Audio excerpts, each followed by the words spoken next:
Podcast with your host, Jake Weaver. Engineered by Cedric Swan.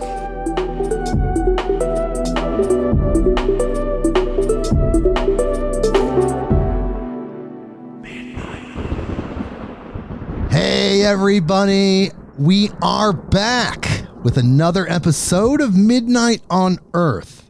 I'm your host, Jake Weaver, and we're here to bring you more knowledge, more lights, and more love. Well, speaking of knowledge, my God, we have an incredible author today. His name's Ronnie Pontiac, and he wrote a recent book called American Metaphysical Religion, Esoteric and Mystical Traditions of the New World, and it is chock full of knowledge. It's incredibly dense. I'm super honored that he's here. We're going to talk to him in just a second. But first, I need you to do something for me. Follow me on Instagram at midnight_on_earth. That is the address. You can follow me there. Spotify, Apple Podcasts, Google Podcasts, Audible, Stitcher, wherever you go to get your podcasts, click that button that connects us so you know exactly what's happening. When somebody like Ronnie Pontiac comes on the show, you get that notification, your device, you know, instantly through the ether. And most importantly, tell a friend, word of mouth, tell everyone you know, your friends, your coworkers, your neighbors, go door to door, whatever you feel you want to do that. Bring them here, midnightonearth.com. Okay, so we're almost to Ronnie, but we have to read his bio. So here we go.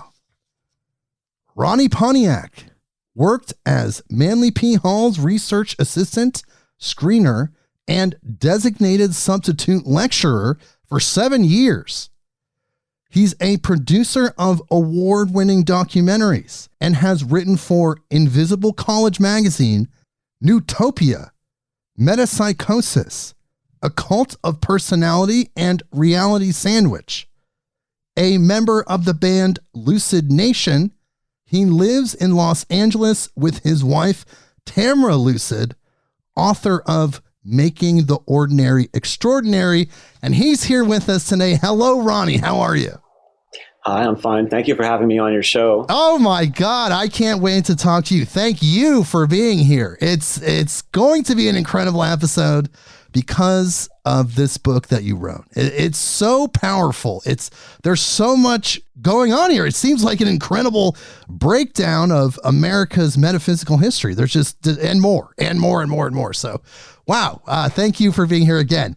So, okay, let's help people understand this. You wrote this book, The American Metaphysical Religion. Well, what is that? What is the American Metaphysical Religion? It's a new area of study in academia. That's where the term actually came from. That only got started in earnest in the 2000s and really exploded in the 2010s. And it's a catch-all phrase for all kinds of alternative spiritual paths that were left out of academia for generations upon generations. So, for example, until even in the mid-20th century, it was considered radical to look at the Pentecostals. You were only supposed to be studying the great religious institutions of monotheism that had created civilization according to that vision at that time of what history looked like. And so what happened, especially beginning in the 2000s, was a new philosophy took over in academia, which is still highly controversial. And the idea was, we're not here to judge whether these things are true or false. We're here to report accurately what happened and who was involved in it. And people can decide for themselves what they think about these traditions that we uncover. That opened up a tremendous amount of new information that really changed how I view America. And I hope that the book will help people to see that there's this whole other side of America. And I sometimes refer to it as America's other shadow, because as we know, many of us are raised to grow up with a certain sense of what America is. And we're supposed to trust it and have tears in our eyes when the Star-Spangled Banner is played. And the government is always trustworthy. And America has never done anything bad in the world. We defend freedom. And then usually around adolescence, at least for the last several generations, there is the acquaintance with the American shadow. If we're fortunate enough to get that far and not to experience it ourselves at even younger ages. And so then we discover, okay, actually, there's a lot of problems going on. America has done things both in the world and to its own citizens that are historically proven and very disturbing. And so now we begin to think of it as, well, in America is just a liar, if you will, that it's a shadow that really runs everything, this empire that's underneath the republic. But this book, in my humble opinion, thanks to the research of all these academics, shows that there's another shadow of America that is, to me, very thrilling. And they call it American Metaphysical Religion. Now, in academia, there are people who argue that there is no such thing, that they just think it's a clever phrase for a bunch of unconnected superstitions that maybe don't even deserve serious study. But there are also academics who are pointing out that this tradition goes way back in Western esotericism, and that most of what we could find in Europe, even in the early days, pre-Renaissance and going back into the pagan days with the Neoplatonists and the wisdom of those Hermetic writers of probably the Neoplatonic times, that we are finding the same ideas that we are finding in most of American metaphysical religion. And that, in fact, it's possible that maybe someday this will evolve into a real religion, because when you count up all the people that are interested in things like tarot and astrology and speaking to their relatives who have passed on, and Egyptology and revivals of ancient religions, and people who are into Hermeticism and into Kabbalah, and usually, and also Eastern traditions, I should mention, which are also saturated through all of this, then what we find is that, in fact, most of us have experienced a selection of some of these things. And in the 1950s, there was a feeling in academia and in psychiatry that this was a very dangerous thing. They used to call it bricolage or Sheilaism. And it meant that people were just taking what they wanted here and there and saying that this was spirituality. And they felt, no, this isn't spirituality. This is self-delusion. And in the end, the result will be that we won't have any of the cohesiveness that organized religion gives to our society. And these people will probably find that when they face the tragedies of life, they really have nowhere to turn, because these collections that they put together will fall apart. But what we have seen since then, through the New Age and on into the 2000s, is that, in fact, many, many people are putting together these personalized forms of spirituality, that these are withstanding their experiences and they are creating community. And we see that very much in social media and in podcasting, where big communities are coming together around these ideas. If we were to count everybody that is into this kind of hodgepodge of concepts, we're looking at millions and millions of people, something around the size of the Methodist Church at least. So what happens if all of these people become self-aware? Maybe someday in 100 years or 200 years, this turns into a religion. And as we have seen in history, this happens sometimes. So, for example, when the Aryans came out of the north and they took over India, eventually, over hundreds of years, they became proponents of the religion of the conquered people. They started to practice yoga, and And you couldn't really see the difference at a certain point as these religions evolved. And in Rome, the same thing happened. Excuse me, they conquered ancient Greece, but Greek philosophy and theater became the culture of Rome, basically. So we could be going through this process slowly in America. And when you see what we're facing in terms of just the economic and climate-related challenges that are going on, we can wonder if the indigenous ideas about how to be in harmony with nature and how to live in a way where everyone can have enough will eventually wind up enlightening our society. And that may become then the time when there is some kind of institutionalized American metaphysical religion. But that's really just speculation. Wow. Well, I think that it's happening now, and I think we will get to that point, and it will be fused with the high technology and the other things that we've gained through inspiration. We will have that. I mean, it seems like that's what humanity is building towards. But I want to back you up a little bit, because I think that what you're saying is that with this metaphysical potential religion that could manifest, there's all these people around the country. We're talking about America here specifically, all of these people with these fringe beliefs, but yet they're all interconnected.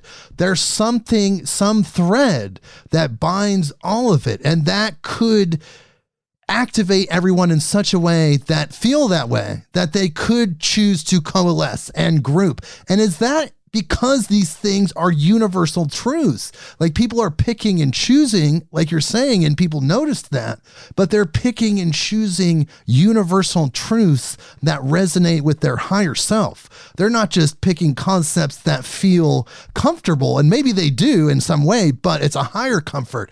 There's some kind of universal truth activation that's within all of that. And people can sense when these things within religion are not accurate. They feel abrasive energetically. And so people have rejected those, but embraced the things that feel energetically proper. What do you think about that? I think you're right. And I think we have such a changing terrain. So, for example, for most of human history, unfortunately, it was very important to emphasize religious identity and nationalism because you were fighting other predatory nations and races. And most of this was driven by climate changes, droughts that happened. So one group of people would move and they would invade somewhere else. And you had to keep this strongly cohesive, very specific kind of structure, often around a militarized autocratic leadership. And today, actually, that approach is very dangerous to all of us. It isn't survival anymore. Back in the day, you could survive that.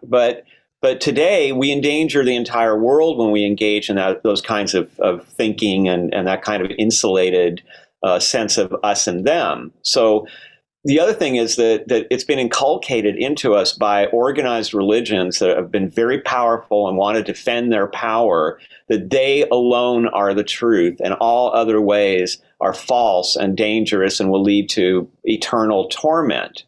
And the viewpoint I think that people are beginning to come around to, and this is something that Manly Hall definitely felt, and I learned from him, and just from my own reading of world religion, my feeling about it is that all of these different approaches, whether organized or unorganized, are really talking about the same human experience, the way that the humans work, the way the human psyche experiences evolution and learning and transcendence. The accidents of time and place, the language, the features of the society or of the surrounding flora and fauna are not really differences. They can appear to be very different. And I would argue, for example, that let's take a really extreme example. So we have an organized Satanism in America today, and we have several organizations around it. And one would think, well, clearly, then there are Christians on this side and there are Satanists on this side, and there is nothing in common between these people. And in fact, they must be enemies. But when you actually examine Satanism, what you find is that many of the people that embrace it are people who are deeply entrenched in Christianity and found in it, as you say, discordant energy, discordant history, some form of religious autocratic urge that's very alienating. And so they turned to the opposite to see what that was like. And they found through that opposite imagery more symbols that spoke to them of the same things that people are looking for in Christianity, which is to live a good life, to have a good community around you, to do things that make you feel like you are in flow, in the harmony of the way things are supposed to be.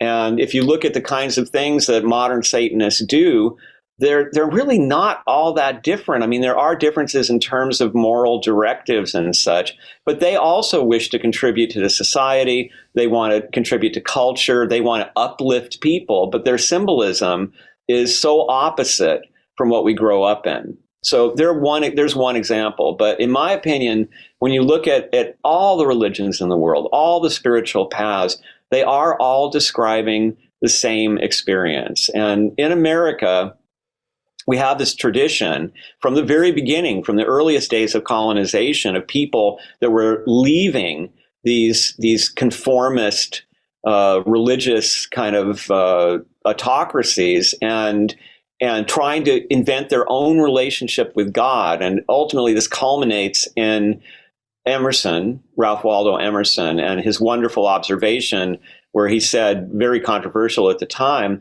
why should we have to have a relationship with God that is filtered through people that lived centuries ago in other places? Why can't we have our own personal revelation, our own experience? And this all relates to the American tradition that the pursuit of happiness is a human right. And that's a very different attitude from politics and religion through most of history. And it's affected, I believe, all spirituality in America, including Christian, in that it's transformed Christianity, for example, from being what it originally was, which was a religion that was embracing pain and poverty and saw this world as a snare of the devil and thought that you were very likely to be damned no matter how hard you tried. So you just tried your best. And that's not American Christianity for the most part. American Christianity wants to pursue happiness. It wants prosperity. It's teaching people, many forms of it, that if they're not prosperous, it's because they don't have the right relationship with God and the church.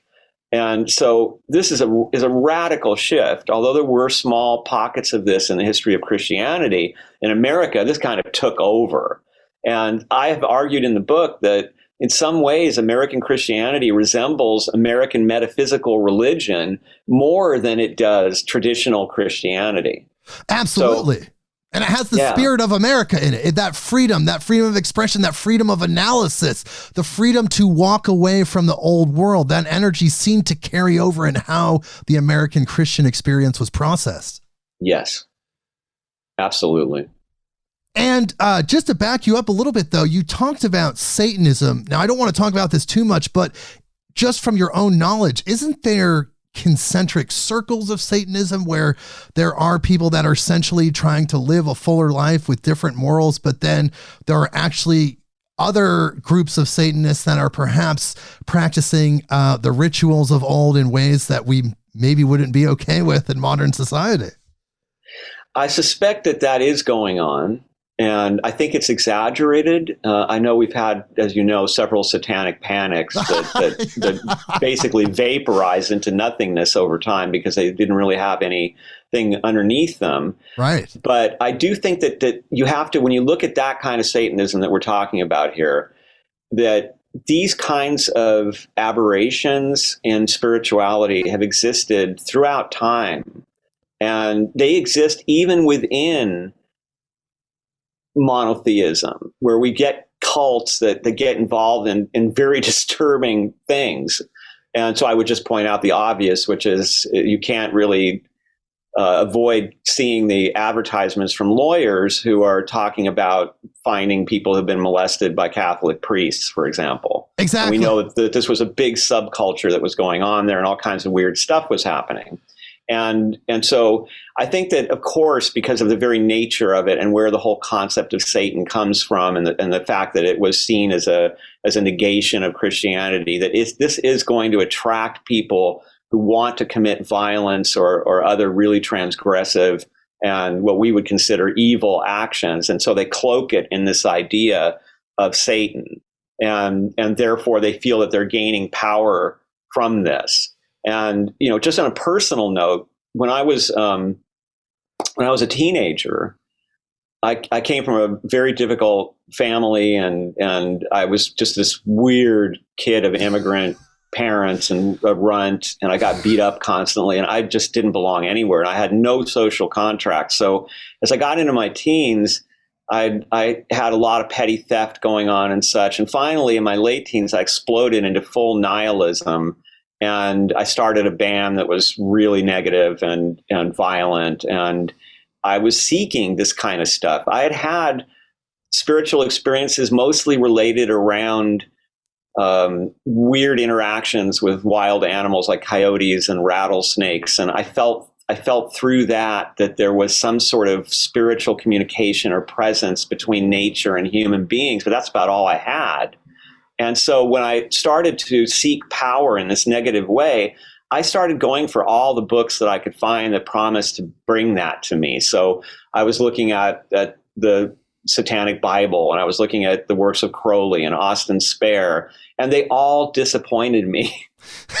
Because, really, when you scratch the surface of it, it wasn't really that different. I mean, they were really trying to improve, for the most part, people's lives and be creative and enjoy life in some way. That's not what I was looking for. So I always find that amusing that we tend to project this great fear on to the left-hand path and Satanism and such. But in my interactions with people that were associated with these kinds of beliefs, most of the people that I met were good people. And in fact, what had taken them into these left-hand paths was their desire to find some kind of spirituality and some kind of order in the world, because all the more traditional approaches had failed them, or because they had had such difficult beginnings that they couldn't identify with the more well-established and sedate approaches.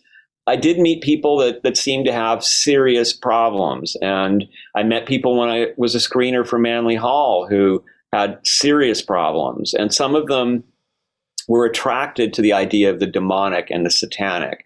But my feeling was always, and this is what Mr. Hall taught me too, was they needed a psychologist more than they needed an exorcist. Because they were just grasping onto these concepts energetically because of some deficiency in them, whether it was abuse or mental health issue, they were then latching on. So if they could correct that, maybe the passions, the interest wouldn't be there. But I just want to comment on what you said, though. It seems like what you're saying is that there's polarity within each religion. There's the extremes of good and evil. So even in what we perceive in Western culture as this very basic Satanist concept that's very general and broad, there's just people, loving people, trying to have a wonderful life and just practice in the way that represents them, that resonates with them. But also there's people doing despicable things. And just like in any religion, that's happening. Clearly with Catholicism, and it's happening all over. Hare Krishnas, I've even heard terrible stories about abuse, but yet they do so much good. So it's really just about the polarity of the human experience existing within these contexts. Exactly. Wow. And you do talk about in your book how this American melting pot was the reason that all of these ideas, these big esoteric ideas, were intertwining, were mingling, were coming together. There were people, educated people, spiritual people coming from all over the world into this new world. And it's not like they checked out of their intelligence and all the knowledge that they learned. No, they shared it. They commingled it. They grew from it. They adapted and added more. And wasn't that the same in ancient Egypt as well? Is America almost an analog of ancient Egypt? Because it seemed like ancient Egypt was also the center of the world where people came from all over and exchanged ideas. And here we are in America doing the same thing with even more freedom, it seems. Mm-hmm. This was a very interesting concept. It's something that I first ran into when I was with Manly Hall at PRS and around the people of PRS, especially among theosophists. And it was the idea that first, that America was the culmination of an experiment that began all the way back to ancient Egypt. And that this was an experiment in how to try to create an enlightened government. And that over time, there were attempts to do so in Europe and in Egypt, but they failed. And yet they established a precedent, and the effort continued in usually very secretive ways. And one of the great explosions of this was the Rosicrucian movement, where the 3 Rosicrucian manifestos that were published triggered this huge controversy throughout Europe. And there were hundreds and hundreds of books and pamphlets published for and against. And it seems that what was really going on there was that, inspired by certain writers, John Dee, Ficino, who was the father of the Renaissance, translating Plato and the Neoplatonists and the Hermetic writing, by the Hermetic writing and the Neoplatonists, by Paracelsus, by these outlaws, in a sense, of spirituality, who were trying to discover for themselves what the reality of these experiences and of evolving our souls requires. And it turned into a huge political mess and ultimately into the 30 Years' War. But the feelings that were captured in all these books, many utopias were written, and people were imagining what would the perfect society look like. And the whole Rosicrucian idea was around having this society of people who would be interested in learning both scientific knowledge, but also spiritual knowledge, and combining them and using them together to create a world that wasn't dominated by the Holy Roman Empire in cahoots with the Catholic Church. And so they wanted freedom of religion. And many people have argued, well, there's not a whole bunch of evidence, but there is some that it certainly makes it suggestive, and it could have happened, that the people that were behind the Rosicrucian Revolution or were inspired by it, that many of them were behind the colonization of America, and that they wanted this continent to be the place where this new experiment happened. Now, there were also structural things going on. So there were people coming in just because they wanted to get away from being persecuted for what they believed. And so they would move deep into the wilderness. Some of the German pietist Rosicrucians, for example, moved deep into Pennsylvania to start colonies very early on. And we also find, and we can talk about this a little bit later, but I want to get back into Egypt, that the Pilgrims, for example, were not the simple, devoted Christian Puritans that we think they were. And they were actually interested in astrology and alchemy and things that we would never believe that Pilgrims would be interested in. And even among them, some of them would break off and move away to begin the territory of Connecticut so they could have greater religious freedom. And so, of course, Roger Smith did that in Rhode Island. So now getting back to the Egyptian idea. So the idea would be that there have been people, whether they are esoteric societies or just enthusiasts, generation after generation, who pick up these ideas again. Maybe they're reincarnated to carry it on. And they make these ideas available for a new world. And so the idea was that America would become this pinnacle of liberated government and of a liberated population. And amongst the people at PRS and at the Theosophical Society, they used to call it capping the pyramid. Yes. And so they talked about how in the money, we have this pyramid and then the all-seeing eye is above it. And the all-seeing eye has really taken some bad raps lately. But it was originally intended to be your call it your higher self or your soul, your spirit, or the eye of God within us, or whatever you wish. But it was meant to be this awakened consciousness, which ironically, Ralph Waldo Emerson described once when he had a cosmic conscious experience.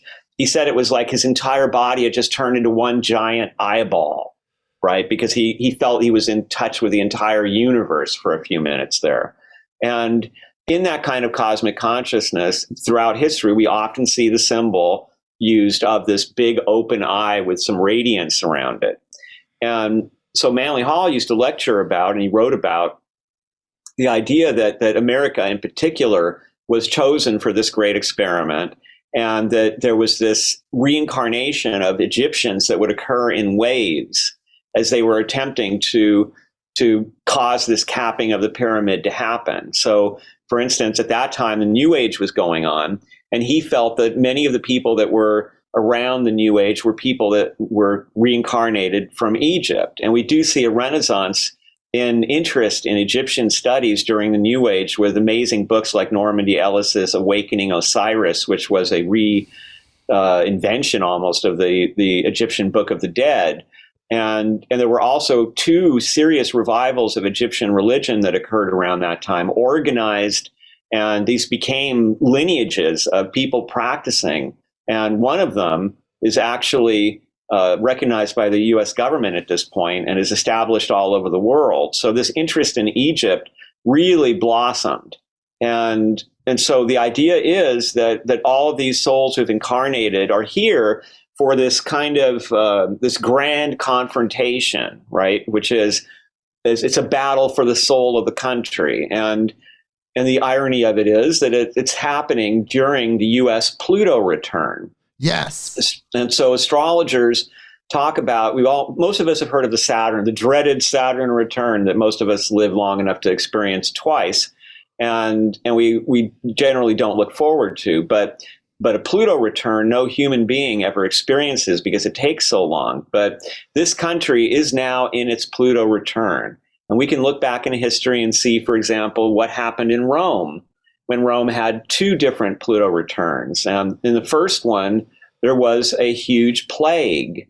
There was distribution problems in terms of food and other goods because of climate changes. There were wars, and there was terrible political carnage going on. The second time it happened, Rome actually ended. So now we look at America and we see America in its Pluto return, and we can see issues that are really big and that are going on, and which way will things go is still a question.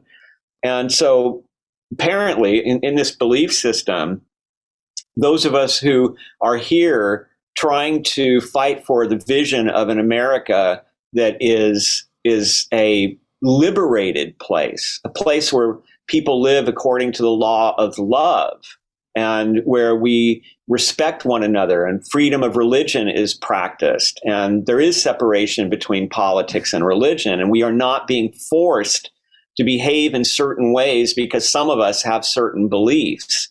The creation of that country is incomplete. The founding fathers gave us a great start, and there has been serious progress every step of the way, but we're still a long way from that ideal. And as we're seeing every time we look at the news now, we're seeing terrible pushback going on, right? We've got a proxy war going on between Ukraine and Russia is pushing this Orthodox Christian thing, opening churches constantly. And there is, in some ways, more respect for Russian Christians than there is for Western liberals among some schools of American Christianity. And there is a strong push to try to force women to behave in a certain way or to reduce the rights of certain people.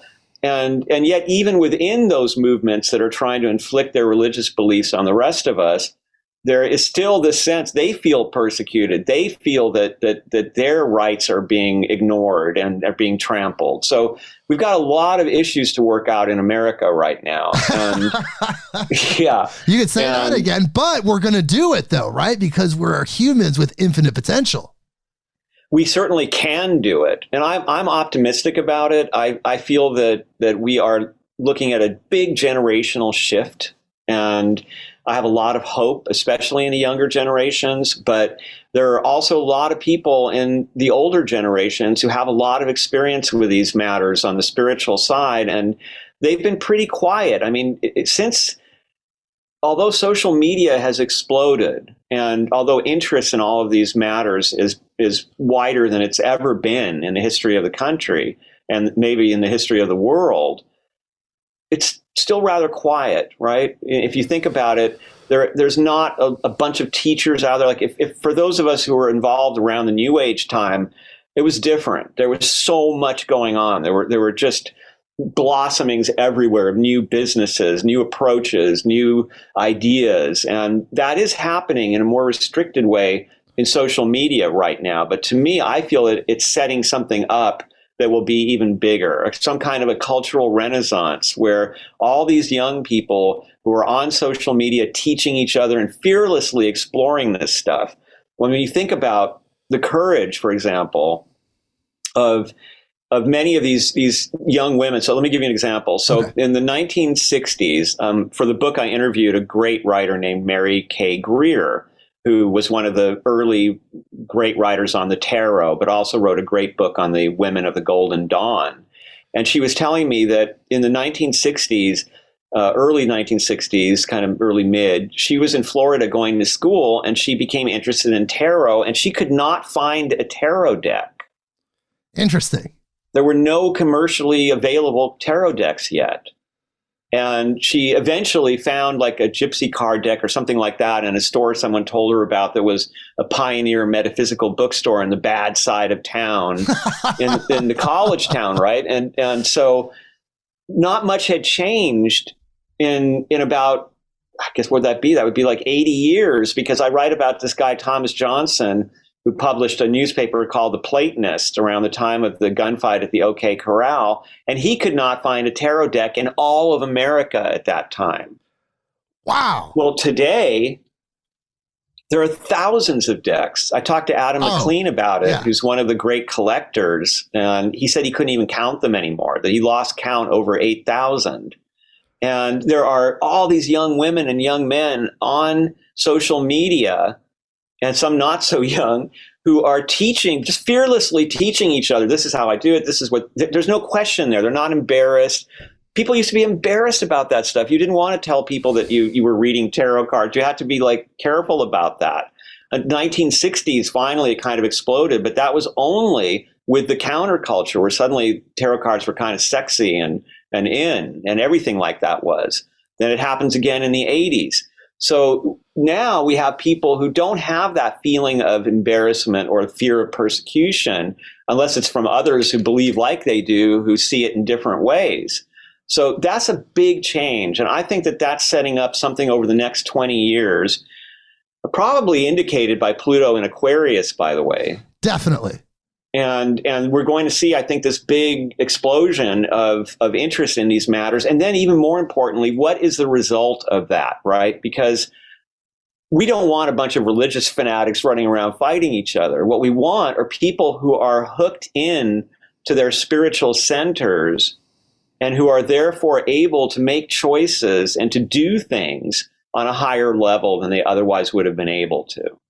They're awake, if you will. Yes. And that's the idea of that eye above the pyramid, right? Is that now we're not just this pyramid of matter. We're not just dealing with the physical world and our desires and our necessities. Now the spiritual is awake, and we make choices in a very different way. And what happens when enough people do that? Because in history, we see that a small group of people can do that. The New England Transcendentalists, the Rosicrucians, the ecstatic Kabbalists at Safed. These are small groups who change the world. But what happens if 1 million, 2 million, 10 million people hook in like that? It's very exciting. Yes, it seems like we're on a path to raise our vibration. This is the ascension that so many of our guests talk about, is that when we integrate this new information, when we connect on that level and we get to that higher spiritual place, then we're going to be something else. We're connected. We're a new human. And that's what we're working towards, it seems like, because in the past, as you were saying, we lived in these countries, we almost treated each other like aliens from another planet, even though we were all on the same planet. With these countries acted like independent planets, it seems like. But really, we're all one, and we're all together on this one planet. And now in this time, with this advanced technology and this ability to connect instantly and all the things that we have available to us, we can't live like that anymore. That bandwidth of frequency is no longer possible with all the advancements that we've made. So the ascension is getting past that, getting to that new earth that so many people talk about. But I do want to ask you one thing about what you said about your incredible dissertation on America and Egypt. What was it about Egypt that was so special? Why was Egypt this place where all of these things happened, where plans could be made for future manifestations for these people? How did they have that type of awareness? What was so special about that place, and why Egypt? Well, there's all kinds of answers to that question. I'm not sure any one of them is really adequate. So, for example, there are people who think that aliens from Sirius were the first colonizers and they created the ancient or helped create the ancient Egyptian civilization. There are people who believe that Egypt was begun by the survivors of the destruction of Atlantis, if there was an Atlantis, or there was a very advanced civilization, and it suffered this ultimate cataclysm. That's another thing that I used to hear a lot at the PRS, actually, was when somebody would talk about genetic manipulation or some form of science that was trying to splice two forms of animals into each other. They would always say, "Oh boy, that's Atlantis. I've heard that as well. Must be a reincarnated Atlantean." And the idea was that this super technology could, if it was disconnected from common sense and from simple empathy for other living beings, that it could destroy a civilization the way that Atlantis was destroyed. Now, part of it, I think, was the situation topographically in Egypt in the Delta, the fertility, the whole Nile inundation and the way that it would rise and fall was this rhythm that first was very supportive to culture there. And I mean, think about that. They survived there for over 2,000 years, like 2,500 years of civilization. We're having trouble. We're not even at 250 years yet, right? And so part of that was, I think, that where they lived allowed them to have everything they needed to be able to do that. They weren't constantly facing situations. They had floods, they had plagues, but they were in a better place than many other people who were trying to survive. And then also, I think that because of, it's very interesting, they were so, from the start, they seemed to be very willing to accept a multitude of gods, to see gods within each other, to understand that the words for the gods didn't mean that they were necessarily distinct entities. So there was, for example, there was the lioness goddess Sekhmet, and then there was the cat goddess Bast. And so some people would, in ancient Egypt, they would write about Sekhmet Bast. So now is that a third deity, right? Now we've got a Sekhmet Bast. Well, it turns out from Egyptology that probably what they were saying was they added Sekhmet to Bast to indicate that Bast was even more powerful than we think she is, because she's a small little cat, but she's actually a lion, right? The use of metaphor in the hieroglyphics. The hieroglyphics were so rich in terms of the multiple meanings that they could convey. So there was humor even in it, the puns and such. So the approaches of the scribes were also very unselfish. Most of the scribes of Egypt never signed their own names. They would just sign the name of Thoth, the god of wisdom.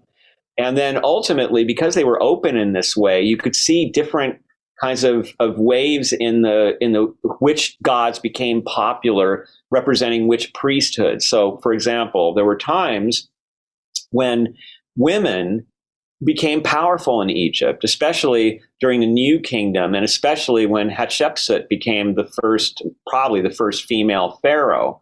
And so this was a time when the lioness goddess Sekhmet flourished because she represented a powerful woman. She was the most invincible of all the gods, and she was a woman. So this was a great symbol for a powerful woman. And women were allowed to have businesses, and they were really living a kind of freedom that was very rare in the world.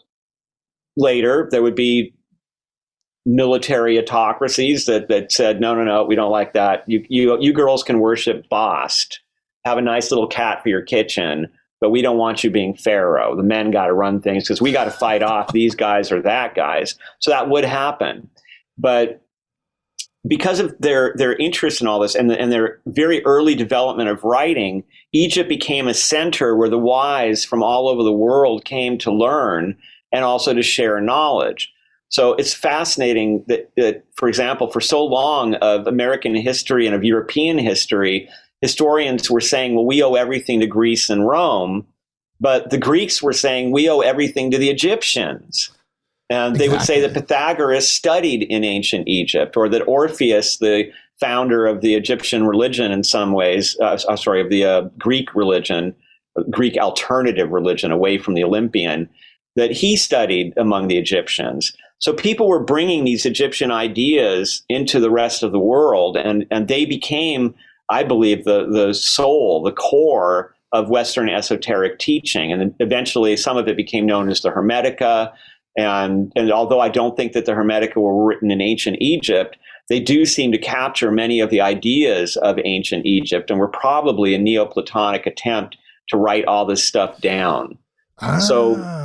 Interesting. So I think that Egypt, it was so open to this, to the knowledge. Now, there's a famous story, can't recall if it was Plato or Pythagoras it was told about. It's probably not true. But the idea was that one of these Greek sages went there and visited Egypt, and a priest took him into a subterranean part of a temple. And there were just columns as far as he could see and writing hieroglyphics on all the columns. And the priest said, "This is the history of the world, which we have written down." And this Greek was stunned that there was almost an unseeable horizon of history that the Egyptians had preserved because they had existed for so long. If you think about it, they were around for a couple thousand years before Athens rose. Right, exactly. So I think that's why Egypt. And then I did want to return to something that you said and comment on it, which is about the idea of ascension and the timing of all this. And I like to use this example. I think it's really useful. There's a Chinese alchemical text or a spiritual text, a very revered one called The Secret of the Golden Flower. And I think the idea that it has about the nature or anatomy of the human psyche is really useful. So what they say is, in a simplified version, that our soul metaphorically splits when we incarnate. It's not actually split, but it feels that way because part of our soul is inhabiting this universe of going on in our bodies, right? Right. Keeping everything going, keeping everything harmonious, and is identified with the body. And so, according to this belief system, when we are identified in that way, and it's very easy for us to lose consciousness of the part of our soul that remains unconnected or unimmersed in keeping the body going. All we care about is we got to keep the body healthy. We got to get the things we need. We have certain desires. We have certain goals. We want to change the world. Everything is external. Everything is about, in some level, it becomes about fear because we begin to be afraid of our body because something gets sick or something's wrong, or we have that famous experience of, if I got one of these over there, I mean, that's how not in touch we are, in a sense, with our own bodies. And we begin to feel like the world is this huge permanent thing that's going to roll over us like a bulldozer, a steamroller, and there's nothing we can do about it. So we feel frail and we hate life and we want to get out. And this is why so many people live in a way that is in love with death. They want to get out of here. They want to get out of the claustrophobia of the soul in the body, because the part of the soul that's making all this work is going, whoa, I'm used to being free. I want to be able to breathe. This is awful. What is going on? And then I got to worry about what's going on in the world. And there's, if I walk down the wrong street, I might get shot. And all this fills our minds, and suddenly we're in the world doing bad things. We may act out in hateful or violent ways, or we may choose not to lend support where we could, or we may make very bad decisions. And part of that is that we're making it easier for ourselves to die. So, for example, for many people, if you look at bad family relationships or bad marriages, and they stay together, and you wonder what's going on there. And of course, there's many psychological explanations, but one explanation is that it's really tough when you really allow yourself to fully love. When you love a person or a pet, and then you lose them, it's an agonizing experience, although it's also one of the most spiritual and enlightening experiences that we have. And many people live lives that make it easy to face death, right? Because it's a relief. I can't stand the people I'm around. I hate my life. I hate my work. I hate my body. I can't wait to get out of here. Well, that is the lower soul in control at that point. Now, when we do some simple practices, which is basically just, they say, put your mind on your breathing, right? So you don't stop your thinking or anything, but you just get really quiet. You slow down your breathing as much as you can. You just follow your breathing, and you basically, what you're doing is you're taking a break. You're stopping for a moment, and you're letting yourself just feel the present moment. And often when we do that, we find that we're surrounded by beauty, by love, by people and beings and things that we cherish.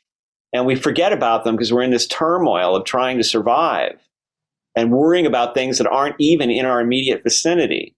They call that leaking in The Secret of the Golden Flower. So we're leaking our immortal consciousness all over this world of illusion. And then what happens is, when we do this practice, we awaken the soul to its higher dimensions. And so here we have again the eye on top of the pyramid. That eye opens up, and suddenly life is the opposite. Now life seems very frail because we know everything passes. It's this miraculous beauty. We look around and we're so privileged and grateful to be around all of this mystery and all these wonderful things that are happening and all our fellow travelers. We feel like we're in the ultimate video game or in a lucid dream, and we're so lucky to have this time to do things here in this ultimate collaboration of artistic creativity.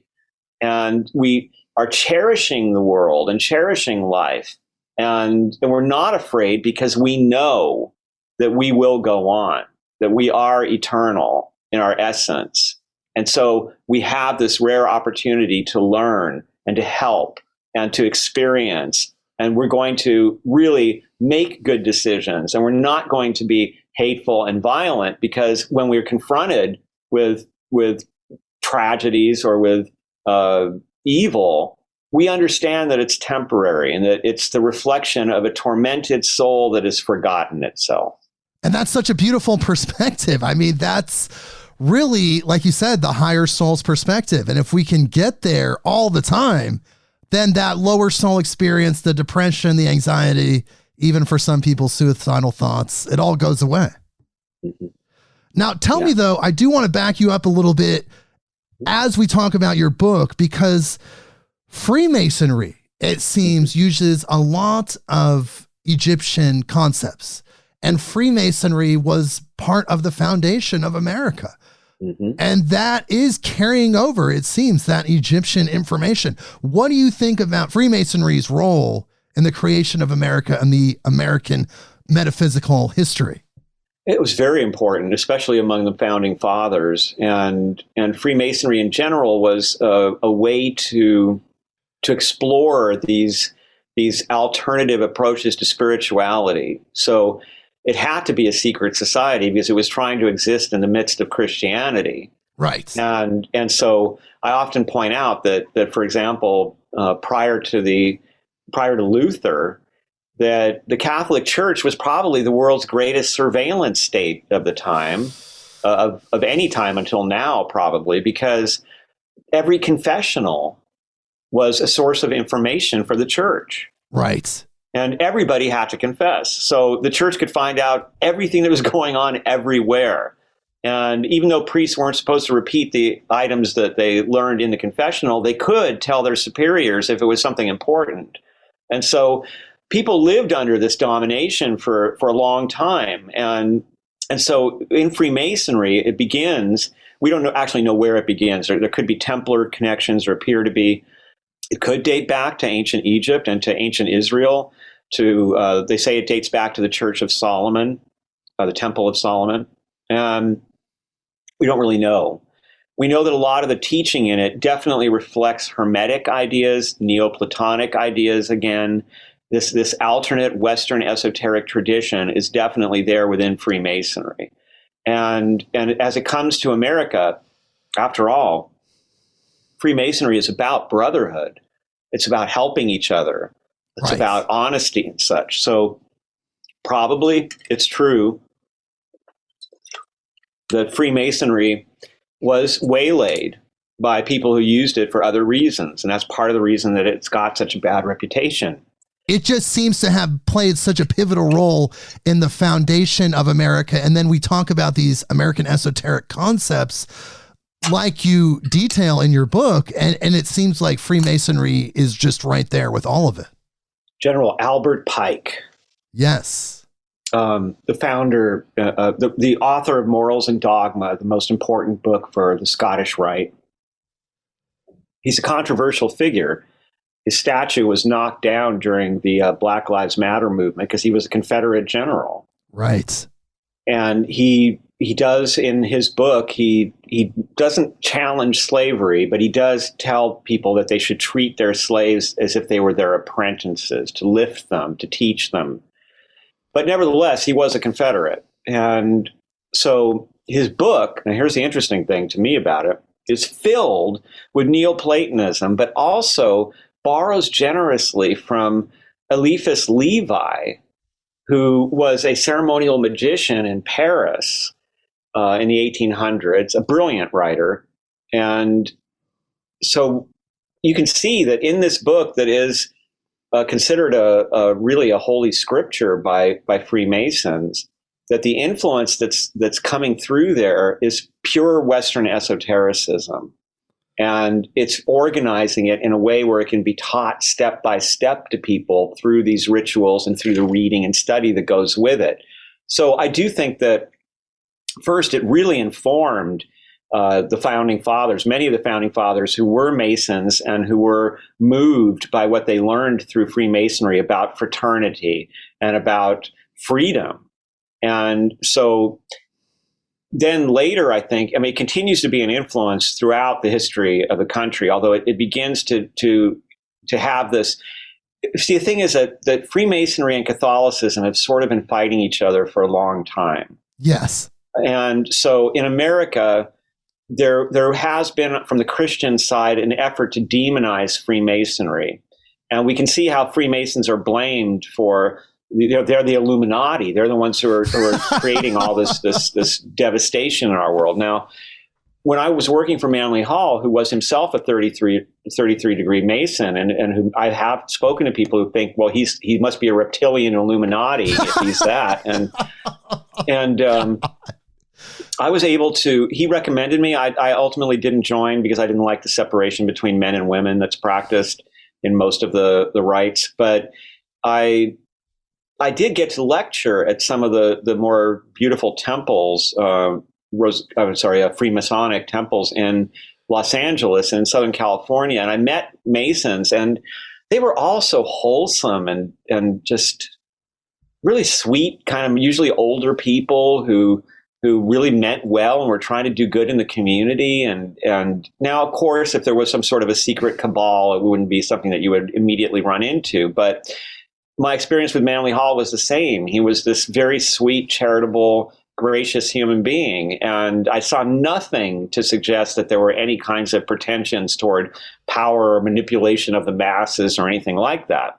Sometimes that's a language problem. So, for example, the term New World Order, which was popular in Rosicrucianism and in Masonry, and was something that Manly Hall would talk about, has a very ugly connotation today, and for good reason. There are people who want to establish a worldwide autocratic government, and that's a reality. So it didn't mean that. The New World Order used to mean to people what we're talking about. Yes. The New World, where enlightened people support each other and upraise life for all of us. A united Earth under love. Exactly. And I would want to point out here, this is probably the right place to put it, that I've always wondered, why are we here, right? Because are we sure we think we're here to learn? That seems to be pretty obvious from the way life works. Sure. And what are we to make of Earth, we wonder. And so I've asked that of many people. And one of the people I asked was this amazing medium, Edward A. Monroe, who's pretty much unknown now, but was just a phenomenal psychic, especially around diagnosis of medical conditions. He was tested actually at a university and he was over 90% accurate. And the spirit, or whatever you want to say, that spoke through him, I asked that spirit once about that very question. And the response is something that has always stuck with me. And it's a good thing to keep in mind as we hope for and we work toward this better world. He said that planet Earth is a combination of the devil's island of space and a kindergarten. And he said that it's put far away from other civilizations that exist in space for a reason. And he said that it's where all the little Hitlers from all over the universe are reincarnated within the loving grasp of Mother Earth to learn some very basic things about the responsibilities of life. And that really stuck with me because it explains an awful lot of human history. Now, he did give us some hope in that he said that Earth would evolve away from being the school for delinquent souls, and it would achieve its own destiny. And he especially focused on how beautiful Earth is, that Earth provides this place where all these disturbed souls can come and can experience these basic things about love and caring and connection. And so that's always stuck with me. So I always keep in the back of my mind when I'm talking about, well, we've got Pluto and Aquarius, and maybe we will have a huge blossoming of society, that it's ultimately up to how long this is going to be a school for delinquents. We don't really know that. So if we get a new wave of delinquents in here, who knows what happens. But my hope is that since things are so drastic right now, that we are turning it all up a notch, and that souls have come in that are here to help us to keep the school going. Yes. And that also that the feeling of how do I put this? I see, for example, I've been working on this lecture that I'm doing next Monday for the Last Tuesday Society about the revival of Sekhmet and the revival of ancient Egyptian religion. And one of the things that I found there was this story about Sekhmet believers and the way they perceived what happened with this puma P-22 that was living in Los Angeles and recently died and made world news. And the thing that was interesting to me about it was the love, the outpouring of love, not just in Los Angeles, but around the world for this big cat. Because this big cat had somehow survived in the urban environment and was walking down was photographed walking down Sunset Boulevard, or that he was resting by a motorcycle on some small street in Silver Lake. And people started posting all over social media, 10 years ago, he slept in my backyard, and we would just see him down there and think it was the biggest honor in the world. And all these people, there was a huge celebration at the Greek theater for this animal. And now they are actually building a wildlife crossover in honor of P-22 so that other pumas will not be killed as they try to cross the freeway. And that kind of love for an animal, that's new, in my opinion. Like, pumas were not a concern for people for most of American history unless they were shooting them, right? Because they were getting at the sheep. And all of a sudden you've got a whole city full of, in LA, you know what's going on around here.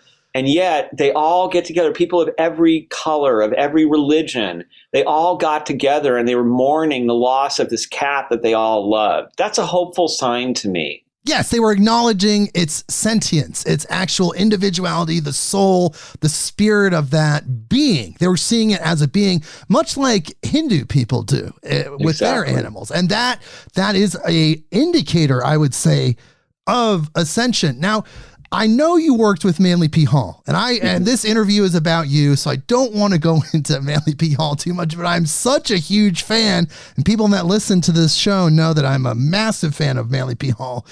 And I was wondering if you can clear something up for us, the audience. There's been speculation that Manly P. Hall was initiated as a 33rd degree Freemason. Like, he didn't go through all the steps. He didn't do anything else. They just brought him in right at the 33rd degree. Did that happen from your knowledge? Yes. Yeah, he was honored with a 33rd degree because his knowledge of Freemasonry was so, he knew more than most of the 33rd degree Masons already. So yeah. Wow. Because I've talked to Freemasons who they feel like they're like, how could that be possible? Because you have to go through these rituals and you have to get, it's like multiple degrees system. But no, I felt the same way. It must have been because of his immense multi-life knowledge, not just as Manly P. Hall. It was an honor. They were recognizing the level of his knowledge. So he didn't have to go through the degrees because he already knew it all. Right. Okay. That clears up a huge misconception. I'm happy to answer any questions about him. I always love talking about him, so feel free. Okay. Well, how did you meet him? How did you get involved in his world? I was very fortunate. As I already said, I started out pretty rough and I was a pretty nasty character. Right. And I got very lucky when I was about 20. I was at a club and there was a girl there who didn't seem to belong there. And she was really frightened because about 5 guys were targeting her and they had kind of put her in a bad position and she didn't know what to do. She had to get somebody to help her to get these guys away from her. Something bad was going to happen. And the owner of the club saw her looking at me. I was a scary customer, all in black, smoking a black cigarette, standing in the rain, watching people look by with a scowl of dismissal. And he said, "Stay away from that guy. He's bad news." But she had a feeling about me. And she walked up to me, and I just remember looking up at me and going, "Please help me. I'm so scared." Nobody had ever asked me for help. And I was so moved. So I did help her. And we wound up falling in love. And that was the first thing that saved my soul. She was a super honest, wonderful human being. She still is. And her name is Tamara, in case I mention her again. Yes. And so then the next thing that happened was I had a birthday. I guess it was 21. And my parents were being optimistic and gave me money for a haircut. And maybe they just wanted to give me a present, but didn't want it to be a present or something because they were very disapproving. And I wanted to buy this book. And I had seen a book when I was a kid that was called Atlantis, Mother of Empires. And it was this big book with a picture of Atlantis on the cover. And I wanted to shoplift it, something fierce. But it was big and I couldn't afford it. And I certainly couldn't steal it. And it stuck in my head, though, as this book I wanted. So when I got my hands on this money, I took it to the Bodhi Tree bookstore, to the used branch, a little converted house next door. And I walked in there looking for Atlantis, the Mother of Empires, but they didn't have it. What they had was an old copy, a 6th edition. It was a reduced size black and white copy of the Secret Teachings of All Ages, which was at that time called the Encyclopedic Outline, etc. And it was this big, impressive looking tome. It looked like a wizard would own it. And I just thought, this is great. Now, what I did not know was that the book that I had originally been looking for was actually written by the guy who was the architect of the PRS that Manly Hall founded. Oh, wow. Yeah. So it was weird. It was like I was feeling that already, not realizing it. So I bought the book, put it on layaway, finally brought it home and read it chapter by chapter. I would go into our bedroom and like read a chapter. And every time I did, I felt like somebody had just opened up my skull kind of, and the sky, my brain was breathing. And suddenly my nihilism about the world was transformed, because I felt like, whoa, look at all these brave people. And they're so creative, and they even risk death to explore spirituality in these new different ways and to share it with us. And there's just all this history that I didn't know about that makes life way more interesting and worthwhile. So I was telling a friend about it, and I was going through this paranoia about earthquakes that she and her family had kind of inflicted on me, because they were into Edgar Cayce, and they thought that California was going to just drop off the edge of America any minute. And they were all moving to Virginia Beach, and they did. And I was thinking about going with them because I was so spooked. And I was talking to her, and I mentioned that I'd gotten this book, and she said, "Oh my God, I used to go to lectures at his, he's still alive. He lectures not far from where you live." Wow. And I said, "Wow, really?" I mean, so I thought he was gone. He looked old in the book, and the book was old, so right. He was already, I think he was like 79 or something at that time. And I didn't want to go. I mean, I did want to go, but I was scared, honestly. I knew who I'd been. I felt like my soul was besmirched by all the terrible things I had already done. And I stalled for months, a couple months at least. And I finally, Tamara prevailed on me. She said, he's not getting any younger. And how are you going to feel if you never even go there and you never hear him? So I finally said, okay, let's go. And it was a beautiful Sunday afternoon. He would always lecture for $1 at 11 a.m. And all these people were walking up, mostly older people. They were all like so cool. They were so intelligent and so warm. And I guess because we were kids, they were blown away that a couple of kids showed up. They were so kind to us. I went and sat down, and then out comes this big old man, sits down in a big old velvet chair. And he just starts delivering this 90-minute incredible lecture, just so eloquent. And he looked right at me during the lecture, and he said, "People who suffer irrational fears of natural disasters like earthquakes because they're guilty about how they've been living their lives." He also looked right at Tamara. Now, Tamara had been, as we walked up, she noticed this beautiful weed that had broken through a crack in the concrete, and these pretty flowers that were there. And she had made a note of it. And he looked right at her, and he said, "Souls who have had rough beginnings, but they, like a small flower that works its way through the concrete, they find a way to blossom and bring beauty into the world." Wow.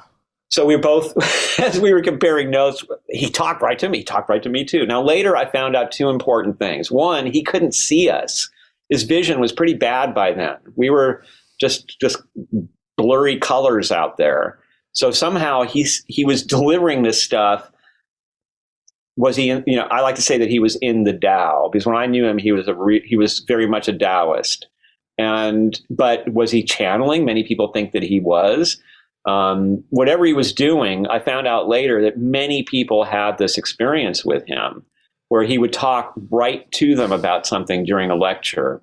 Really amazing. So we were so impressed that we decided to come back that Monday morning and volunteer, try to get a gig if we could. So they interviewed us. They loved Tamara because she had experience with office equipment. She'd had secretarial experience, and she had worked in a bank briefly when she was 18 or 19. And so we got a place for you, but what do you do? I had nothing. But they asked me the question, "Do you have any familiarity with foreign languages?" And I said, "Yeah, actually, I grew up around immigrants. So I heard, when I was growing up, I heard French and German and Polish and Russian and all kinds of stuff. But I wouldn't say I can't speak them or anything." Okay, they took a note down. And when we got home, the next day there was a call. They wanted to offer Tamara a gig, but they had nothing for me. So I was still a dick, and I was just, "You're not going to go work there, and I'm going to stay at home, and forget that. Screw them." I was terrible. It's fine. Yeah, and so then a couple days later, another call comes in, and I'm told Manly Hall wants to meet you. Wow. Okay. Come on down. So went down there the next day. He showed me into his office. He was sitting behind this beautiful, ornately carved Chinese desk, this big desk. And he had oh my God, his office was so amazing. The vibe in there was like just so beautiful and tranquil and peaceful. And it was all this beautiful Asian art, including this huge Japanese altar that he had with all these little figures all in it. And it was just beautiful. And then next to him, on either side, were two older women. These were the women that ran PRS. And often compare them to a phalanx, because they were giving me the skunk eye. And they kind of were standing there with their arms folded. And he smiled and he welcomed me, and he said in this kind of W.C. Fields meets Barrymore accent, "Sit down and make yourself miserable, young man." So I sat down, and he had this big stack of paper in front of him. And he said, "This is the galley for my alchemical bibliography, and I would like you to work on it for me." And he pushed it at me. And I glanced over it, and there were all these measurements and all this historical information. And I mean, man, I was way over my head. And I said to him, "I can't do this. I don't know anything about, I mean, I just learned a little about alchemy from reading your book, and I don't know anything about bibliographies. I don't even know what a galley is." He said, "You'll be fine." He said, "I'll help you." And he said, "Just take it and, get familiar with it. And then tomorrow we'll meet and I'll let you know where to start." Okay. So I grab this thing, and I walk out through his secretary's office to the library. And the woman who ran the place, the business side of the place, Pat Irvin, the vice president, she went running around, and she like stood in front of me, and she was like, "Give me that back." She took it from me, and I thanked her. I said, "Thank you. I'm so honored, but I'm not the one to do this. Go back home. There's a phone call. You and Manly Hall in his office tomorrow, 9 a.m. Okay. So I go back, and now it's just him and his secretary coming in and out. Tells me to sit down, pushes it back to me. I say again, I'm not capable of doing this. He said, "Young man," he said, "I have faith that you are." And he said, "I will help you. I will, in the morning, show you what to work on that day. We can have lunch in the vault, and you can ask me questions, and you can look at all the things that are in the bibliography. And then in the afternoon, before we call it a day, I'll check your work."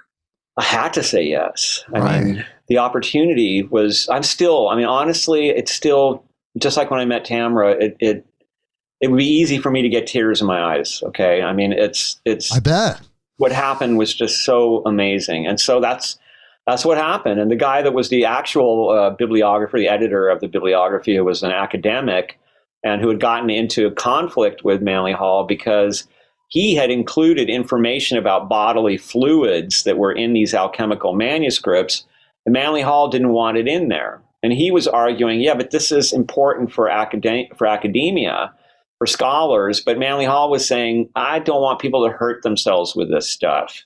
And the people who are going to buy this are my followers, and they're not going to want to read about bodily fluids. And the guy refused, and that's what gave me my opening. So he was very kind to me, and he helped me as I got started on the process. And then I got to sit in the vault with Manly Hall and pick up any book I wanted and say, what's this? And how did you get it? And what does it mean? And yeah, it was amazing. And he was just so sweet and just a great human being. And that's how my book got started, because one of the books that I grabbed was this big leather-bound thing that had the Platonist written on it. And when he said, oh, that's a good one. and I picked it up and I opened it, and it was a newspaper. And it was from St. Louis in the 1880s, when St. Louis was still a cattle town. Right. And I could not imagine, like, what is this thing? And it was filled with translations of Plato and the Neoplatonists. And the weirdest of all was Abner Doubleday, who'd been falsely credited with inventing baseball and had been a Civil War general on the Union side, who fired the first shot at Fort Sumter, had translated Eliphas Levi's Transcendental Magic, I believe it was, And it was serialized in this newspaper that was published around the time of the gunfight at the OK Corral. Wow. Mind blowing, right? So Yes. I asked him about it. I said, what is this thing? How did this thing come to be? And he didn't know much about it. There was almost no information about it, about the people and or how it came to be. So that started me. And I went to all the college libraries. I went everywhere I could. Eventually, I found a book written in 1962 called Platonism in the Midwest. And it talked about some of this, but it raised more questions than it answered. But when that explosion happened in academia of new studies, this was one area that received a lot of attention. And in fact, one of the people, K. Paul Johnson, who was really a major mentor to me while I wrote this book, he's a guy who wrote some really important early works on what became known as American Metaphysical Religion. He helped me to find information from direct sources, because he actually went to the Thomas Johnson library that his ancestors had preserved, and this was the editor of the Platonist. And we found out all this amazing information about how popular Plato was in America at that time, that there was like a Plato fad. There were Plato parties, and they weren't jokes. These were people getting together to read the Platonic dialogues and to write poems about Plato or celebrate his birthday and have uplifting music. It was really this revelation for me. And also, as I researched all this stuff, I just kept finding more and more and more of these facts that no one seemed to know about that revealed this whole other side of America. So one I definitely want to bring up with you is, because it's May 1st, is Yes. Thomas Morton, the pagan pilgrim.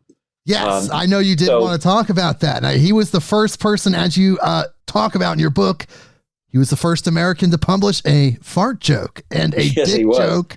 And he was the first one to have a wild party with complaints from the neighbors, and of course erected the first maple. Yep. And he was also the first to be foreclosed upon by a corporation, which was the Pilgrims. And the Pilgrims themselves were not what we thought they were. So I'll tell you about both of these. So to begin with the Pilgrims, in the very beginning, you've got John Winthrop the Elder, and he's the first governor of Massachusetts Bay Colony. His son, John Winthrop the Younger, fascinating and such a different vision of America and of Pilgrims. He was a person who, when he was young, he left England to go to Europe searching for Rosicrucians. He wanted to become a Rosicrucian. He was very moved by the Rosicrucian ideas. He was also an alchemist, and he acquired a good bit of John Dee's library. And John Dee was like the ultimate occultist of Europe, Queen Elizabeth's astrologer. And so here we have the son of a pilgrim, raised pilgrim, who is deeply into alchemy, astrology, Rosicrucianism, and in general, these esoteric studies. So when he moved to America to follow his father, he actually marked the crates that contained his alchemical laboratory gear and his books that included John Dee's books with John Dee's symbol, the Monas Hieroglyphica, which is a famous esoteric symbol. And I point out that that's like the kid of a Southern Baptist pastor putting pentagrams on his luggage. And so he comes to Boston and he starts practicing alchemy. And he found the Puritan culture that had developed there a little too stultifying for him. So he moved out into Connecticut, became the first governor of Connecticut Territory. And there he was a famous practicing alchemist who was the most important doctor for the whole territory. His various alchemical medicines were highly respected, and he trained young women to go out and diagnose the main diseases that were afflicting people. And he had these colored packets so they would know which medicine to give them. And he also was very involved with the local indigenous cultures. He protected one of the tribes that was being encroached upon by a stronger tribe. He was very interested in their beliefs and how their culture functioned. And when he passed, he was eulogized by Cotton Mather. And Cotton Mather, here's somebody you think this has to be the ultimate in Christian conservatism, right? But Cotton Mather eulogized him as Hermes Christianus, the Christian Hermes. Wow. Right? And whether that Hermes is the Greek god Hermes, or it's Hermes Trismegistus, thrice greatest Hermes, the great father of the Hermetica in Western esotericism, it's still an outrageous comparison. It's like saying he was the best Christian pagan ever. So then now we can go from there and talk about Tom Morton. So Thomas Morton was raised during the time of Queen Elizabeth. He was a boy when the Armada was threatening England. And in his 50s, he was sent over by the Royalists, the Cavaliers they used to call them, who were the other side of British culture from the Puritans. The Cavaliers would they wore their hair long. They had the musketeer mustache and the little beard. They had these big cod pieces. They loved getting drunk. They loved poetry and Shakespeare and alternate religions and paganism. And they loved wenching, they called it, womanizing. And they were as different from the Puritans as they could possibly be. And of course, they were one side of the Civil War that occurred.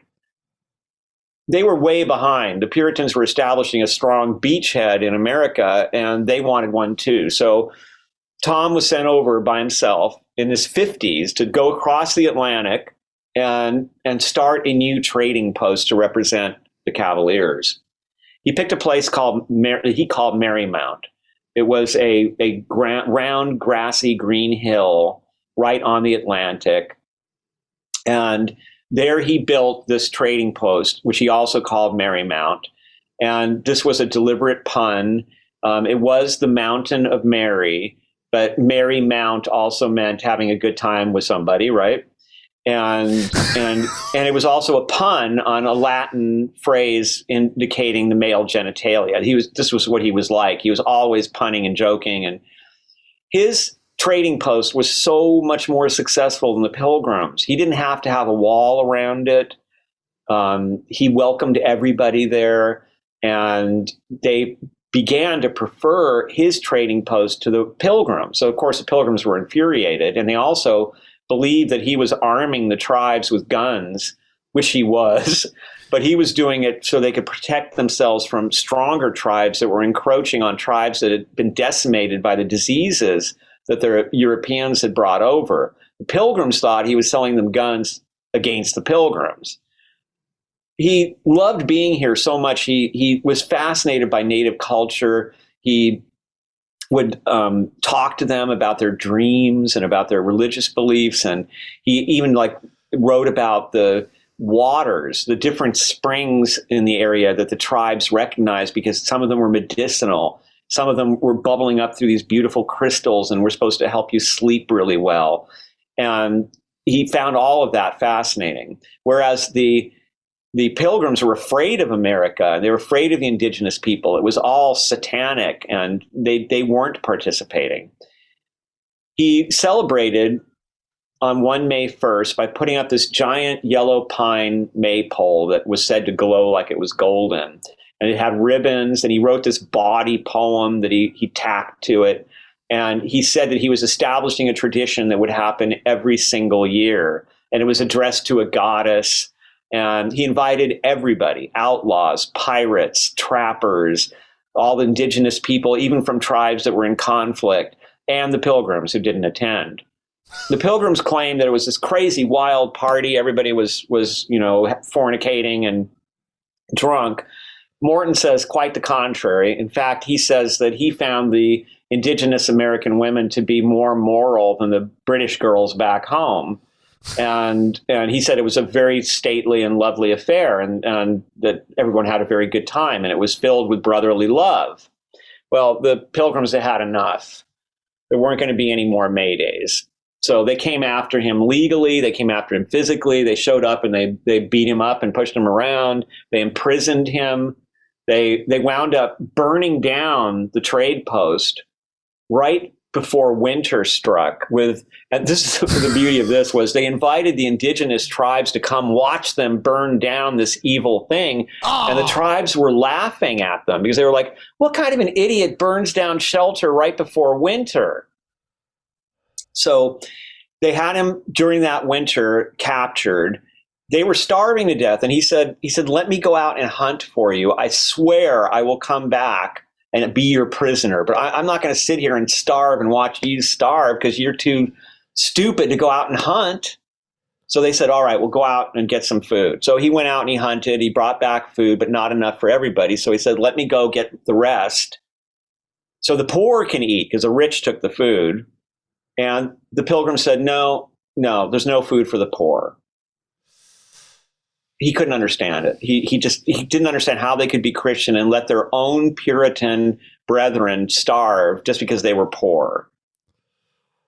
Eventually, he escaped into the wilderness, but then he was captured again. They marooned him on an island with almost no provisions and almost starved him to death. And they sent him back home on this terrible journey that would take him the long way, hoping that he would die before he got there. And he actually did come back. He briefly had some power behind him, but they had won. And in fact, most of his community became pilgrims, and one of them became a future governor. Oh, interesting. Mm-hmm. So here we have a very different picture of what was happening in the American colonies. And I have often thought of Thomas Morton as a founding father that was forgotten, who represented a whole nother destiny that America could have. Yes. One where diversity was welcome, where you love nature and you appreciate its bounty. You're not afraid of it. And he was written out of history. I mean, he barely talked about it all. And I'd like to point out to listeners that we are recording this conversation on May 1st, 2023. Honoring Mr. Thomas Morton and his May Day ritual, which seemingly was activating cosmic consciousness, right? He's bringing everyone in, not truly in a non-judgmental way, right? The Puritans were all about non-judgment, then penalizing and torturing their own people. He was actually living it. He was the real deal. And you did point out in your book that he saw more Christianity in the native tribes than he did in the Puritans. Yeah, that's what he wrote. He actually wrote something defending his point of view back in England. And in there, he said that he found more humanity among the indigenous tribes than he did amongst the Puritans. Yes, exactly. Because of that callousness, the lack of compassion. It's very startling. Well, to go back to the secret of the golden flower briefly, right? The pilgrims are living in that lower soul. They're afraid of the world. They're afraid of differences. They hate life. They're trying to succeed. They're ambitious. They're all wrapped up in it to such a degree that when they're offered being the third angle of the slavery triangle, right, where enslaved people are being shipped out and traded for tobacco, they take it. These are Christians, and the thing that's amazing about Thomas Morton is that he hated slavery. And in fact, he risked his life to save some people who were being condemned to become slaves in the plantations in Virginia, in the tobacco plantations. So he was the opposite. He was somebody who despised slavery. And here the Puritans embraced it because it gave them the economic power that they longed for. It must have been very strange to have lived in those times with an activated consciousness and looking around in the earth that you're in, and everyone is kind of unevolved and almost primitive. And this is across the board. I'm not talking about natural practices. I'm just talking about treating each other with love and respect. And it's just not, it must have been very strange to live during those times with that higher awareness. It was dangerous, right? So, for instance, one of the writers that was so influential to the Rosicrucians was Giordano Bruno. Right. And he wound up being burned at the stake for his beliefs. And you do see, one of the things that's so amazing to me about early America is, so for example, in the early years of Yale and Harvard, they both had alchemical laboratories. And some of the presidents, the earliest presidents of these colleges, were alchemists. And there was an early president of Yale, who had run into an itinerant Kabbalist who was sort of traveling around the world and who studied Kabbalah with him in the American colonies and was so impressed by it that he gave a speech where he suggested that all American colleges should add Kabbalah to their curriculum. Wow. So there were these attempts and there were these moments when you could see it breaking through briefly. Wow. Well, I do want to talk about your book a little bit more. Okay. What do you think were situations in your book, highlights that just blew you away? Because the bibliography of your book is absolutely startling. There's so many reference points that people can take a deeper dive into as they read your book, which is a deep dive in itself. There's even more information to not only back up what you say, but just add even more. But in your research, what was something that you didn't know before that actually just blew your mind? There's a lot. Let's see. Well, there's one that really amazing to me was the story of the Whites. This would be Stuart Edward White and his wife, Betty, the other Betty White. And he was a very successful author who wrote sort of Western adventure frontier stuff because that was his life. He was a real frontiersman. He was a friend of Teddy Roosevelt. And Teddy Roosevelt said that Stuart was the best shot that ever shot at Teddy's range. And we have now, there's a species of golden trout in Northern California named after Stuart, and also a redwood grove that's named after him. He was a great outdoorsman. And his wife, Betty, had been raised American privilege, aristocracy, tons of money. When they met, they just sort of went off into the world together and spent months in the wilderness. But they also had a big mansion and a yacht. They would go yachting to Alaska. And they were at a party once, and they were playing around with a Ouija board. And Betty didn't like it. She stayed off to the corner. And the Ouija board kept saying, Betty, Betty, Betty, Betty. And she thought they were playing a trick on her. And they swore, and we're not. Just come over here for a minute. They were using a whiskey glass as the planchette. And so when she came over, the whiskey glass started going around in these circles like a puppy that was excited. And then it's just said, get a pencil, get a pencil, get a pencil. Well, she was just, you guys, screw you. This is a joke. I'm out of here. But then one day she was sitting by herself at her vanity, and she just grabbed a piece of paper and a pencil, and all of a sudden this automatic writing happened. And she brought it to Stuart, and it blew him away. Because first of all, it was all written without any stops. It was just continuous words. So it was difficult to break it all up. But when he did break it up, he found that there was this message there, this teaching kind of, that was really deep and eloquent. And he was like, what is this? So they started to experiment. And eventually she became a voice medium. But her work was not like any other medium. She did not talk to dead relatives or predict what's going to happen in your life or what your medical problem is or anything like that. Her conversations were a whole new approach. And they didn't call the people that they were talking to spirits. They called them the invisibles, which is what they wanted themselves to be called. Just call us the invisibles. The invisibles gave them this whole teaching about what they call the unobstructed universe. Very similar to the golden flower. We live in the obstructed universe, but we come from the unobstructed. They're both in the same place. It's just a difference of frequency.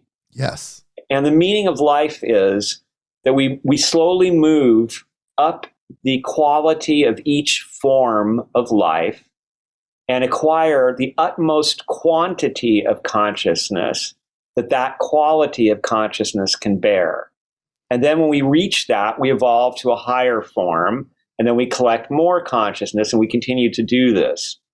And so it was a really interesting kind of scientifically oriented thing. Physicists were interested in what she had to say. But then what happened was just before World War II, she became ill. And they had been warned that something was about to happen that was going to be the culmination of their work. And Stuart thought that it must be that they had to heal Betty. So he was on this, but she just kept getting sicker. And eventually she was so sick that she was drifting in and out of a coma. And she was with the doctor. He was looking at her, and suddenly he was overcome with guilt because he realized that he was probably holding her there. So he stepped out, sat in a sofa chair, and he said out loud with nobody in the room, "Betty, I love you. You can go. Don't let me keep you here. I know I'll still have you. You're free to go." Well, a couple minutes later, I think he said 5 minutes later, the doctor came out of the room and he said, "She's gone." And he said the weirdest thing happened. She woke up. She smiled at me. And he said, "How could she even smile in her condition?" And she said in a bright, clear voice, "It's okay, Doc. I had a talk with my boy. Everything's fine now." And then she died. Whoa. Okay. Now he thinks that's it, right? So now he said he was inundated with the sense of her presence. He described it as, you know, that feeling when you're maybe sitting by a fireplace and you're reading a book and the person you love is reading a book and you're not even talking to each other, but you're feeling each other's presence in the same room. And you have this sense of just deep satisfaction and joy being together. He said he felt that times 10,000, like the strongest he'd ever felt it. And it never left him for the rest of his life. So he started to travel. This is right before Pearl Harbor. And his friends all wanted to see him and to comfort him. And he didn't want to be at home where she had passed. Everybody starts telling him stories. My God, I had this experience. And then Betty. She was showing up all over the place. Weird synchronicities, dreams, just communicating to hundreds of people. He was getting letters. And he finally went to stay with the people who'd mentored them in their activity. They had the nickname Joan and Darby, and they'd written a famous book that right after World War I had started this whole major spiritualist upheaval of interest. And they said, "Would you like to do a session?" And he said, "Yes, but no Betty, please." He said, I don't want to talk to her. And he admitted later that his fear was that if he went to any medium, even this one, and he tried to talk to Betty, the results would be inferior and would maybe even it would cause him to lose some of his feeling of certainty. And he wasn't willing to do that. So Joan said, "Okay, well, we won't talk to Betty. We'll just talk to my spirit connections. How's that?" He said, "Okay." Well, the second she went under, Betty was right there. And the first thing she did was she called him by a nickname that she had never used in public. It was only between he and her, and it was Stoot. And she went, "Stoot!" And then he said she spent 2.5 hours giving him minute details of their lives together that there was no way anybody else could know, without a single mistake except one, which was a story about some blue slippers. He didn't know anything about it. He went and he asked some people. Eventually, he found out that there was a story about blue slippers, but he had forgotten it in the trauma of dealing with her illness. Wow. And so she explained to him later, "Yeah, I did that so you would know I wasn't reading your mind because it wasn't in your mind." Wow. So she was 100% accurate for 2.5 hours. So he wrote this book about that experience called The Unobstructed Universe and a few others. The book was a huge hit during World War II, really helped people who were losing their relatives in the war.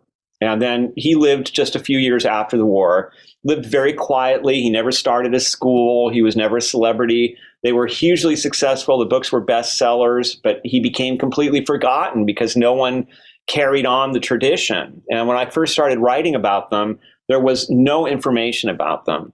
And something very exciting that I found was that Carl Jung was aware of them and had actually written an introduction for one of their books in the German edition.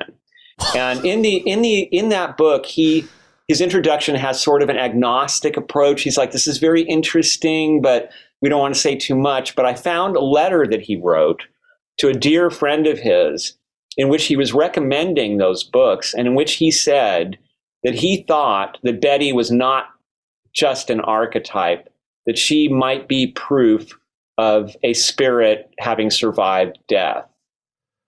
Wow. Wow. And the whole story was so impressive that Who's Who, for the first time in its history, refused to include a death date for her. And yet, at the same time, in 2023, this was almost forgotten.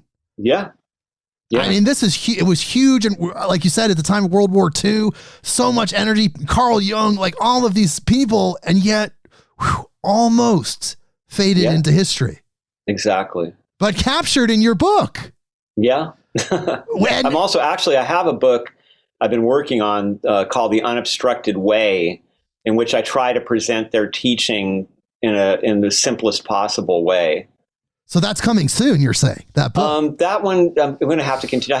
The next book we have is, I wrote a book with Tamara called The Magic of the Orphic Hymns. Yes, I did see that up and that will be released in August of this year. And the Orphic Hymns were a huge influence on the Western esoteric tradition and on Western counterculture throughout history. It's fascinating. And we did redone versions of the hymns that are more accessible and that give you the qualities associated with the individual gods so that we can feel those correspondences.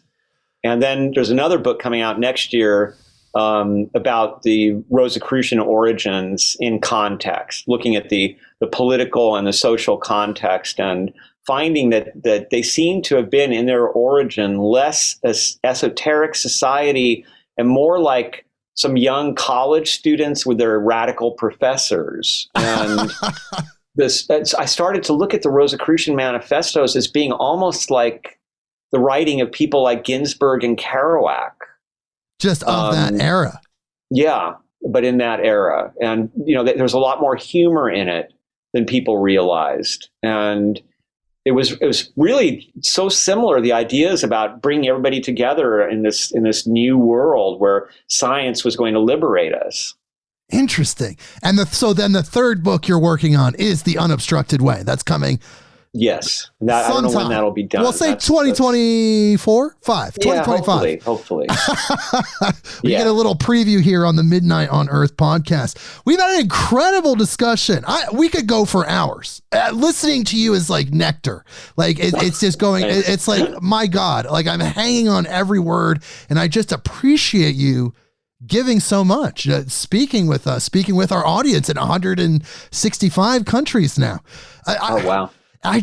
There's so much we can talk about. I do want to ask you one more thing about Manly P. Hall, because I love him so much. Okay. And I know that he's had such an impact on you. And I know this is kind of a tough question.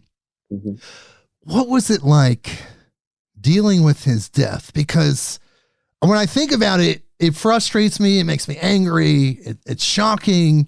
It's all of those things. You think about a person that literally dedicated their entire life to service, just the whole thing from as early as he could up until the day he was murdered. And then something like that happens. Like I said, he was murdered. How did you process that? The Philosophical Research Society community, all the people around him, to go in such a way that was so the antithesis of how perhaps you would envision someone like that graduating. How did you guys process that during that time? Well, it starts with, we met the man who most likely murdered him, Fritz. Right. Yes, I've read extensively about it. Mm-hmm. And, actually, Manly Hall grew to trust Tamara more as a screener than me. And I didn't like the guy, and I had a bad vibe from him, and I told him that. But she was adamant. She really felt something was dangerous, and she told him, "This guy is bad news. Don't be around him." And we thought that was it. And then about a month later, we saw him sitting in the library, and we went to Manly Hall's secretary, Edith, and said, "What's he doing here?" And she said, "Oh, he's become friendly with the Halls. He's over there a lot." And he'd never been there when we were over at the house, so we didn't know it. And we were horrified. So Tamara was so upset that she told me, look, we're going over there right now, because they had said to us, you can come by here anytime. You don't even need to call. They were that hospitable to us. And so we went over there, and she talked to him, and she said, I'm telling you, this guy is bad news. You've got to be careful. And he seemed to be just kind of annoyed, actually. Marie loved the guy because he was really helping Marie, Manly Hall's wife. And she said, oh, no, Fritz is great. He's getting me a computer, and he brought me help, and we're eating vegetarian food. It seemed good, I mean, on a level. The last time that we saw him, we performed what we considered a welfare check, and we showed up unannounced, and he was there, and he tried to prevent us from coming in. But Marie heard my voice, and she invited us in, and I watched him watching us while we were talking to them. And Tamara wrote about it in her book, and she described him as looking like a praying mantis lurking in the doorways and the corners, which is a good description of it. And then when we left, I saw him looking out the window like Bates looking out the motel window in Psycho. It was creepy. So she gave it one last try. Now, during this whole time, he had been saying to me that he wanted me to leave PRS. And he explained to me that he was getting close to leaving, and that so were the others that were running the place, and that it was going to turn into a chaotic situation most likely. And we were too young. He didn't want us involved in it. He wanted us to go out and live our own lives and find our own way. I thought he was testing me. So I kept going back and saying, I kept using the excuse of, well, what am I supposed to do next? So I would come to him and say, well, I got into Harvard. Should I go get a graduate degree, and then I could come back here, and I could make your books and your work legitimate in the eyes of academia? And he was, no. He was very familiar with my astrological chart, and he just thought, no, that's not going to work for you. And I came up with other ideas, no. And then finally I said, well, I came from music. Maybe I should go back to music. And he said, yes, do that, which shocked me because he was not a big fan at that point of the kind of music that I was playing. And so our last visit with him was in his office, where Tamara made her third attempt to warn him, and she blew it. She lost it. She started crying, and she was hysterical about it. And you could not do that around him. He was not cool about it. He just put up his hand, stop. And that was it. She was humiliated. She was so embarrassed by what she had done, and she didn't want to come back. And I knew that we were supposed to go, and I just thought, I guess this is it. I guess this is when we should go. And it was devastating for us to leave. I mean, it was our home and all the people that we loved, but this was our teacher, and we had to do what he said. So we left, and I didn't know what was happening.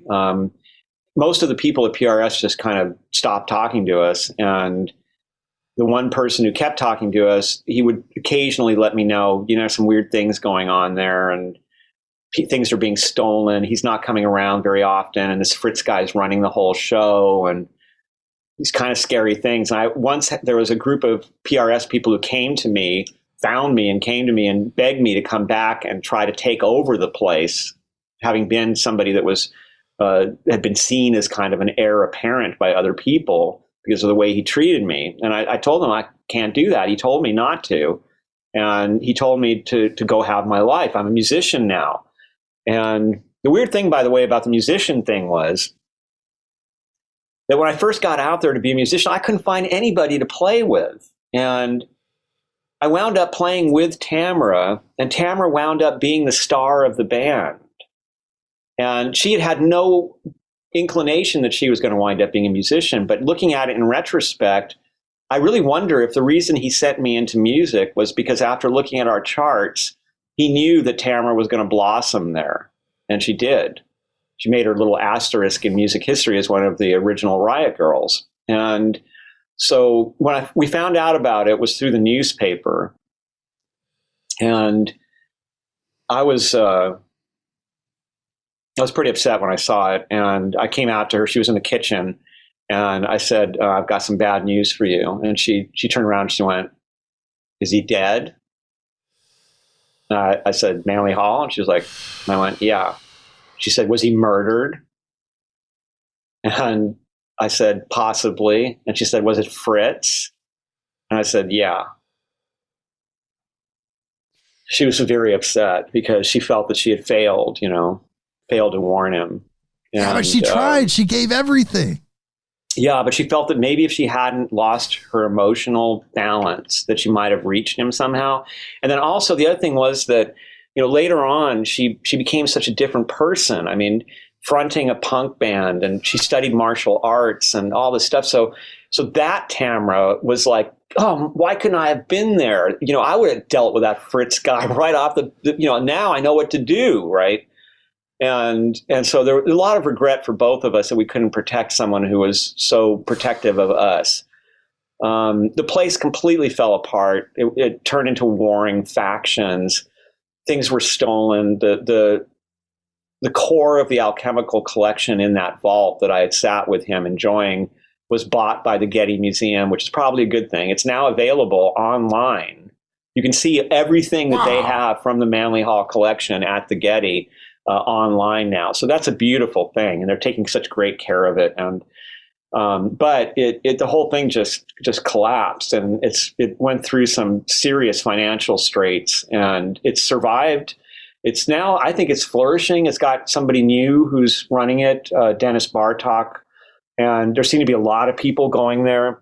Tamara and I think I've been there twice since then, only because it's disturbing. It's weird to be there, especially his office where all the stuff's been taken out and it doesn't have that vibe anymore that it had when he was in it. And I find it like walking through a tomb, right, in a way. And so we haven't done much. I guess I will be doing something with them at some point. We've talked about it. They want to.